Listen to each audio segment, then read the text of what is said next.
The first step in doing a sliding board transfer from the wheelchair to the couch is to make sure that the patient is set up safely.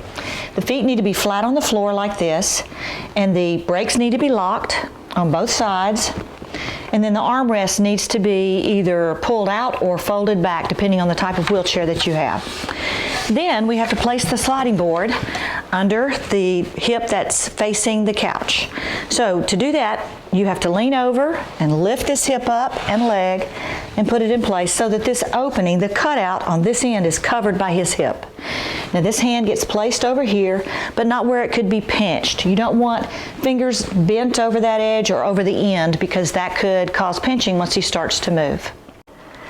Okay, to start sliding across, make sure you've got a good grip on the gait belt and that you've got your knees around their knees so that you can help support if they need it. So let's start scooting sideways, little scoots to lift over onto the couch, all the way across. Good. And once he's in place, you just pull the board out with him leaning to one side. Comfortable?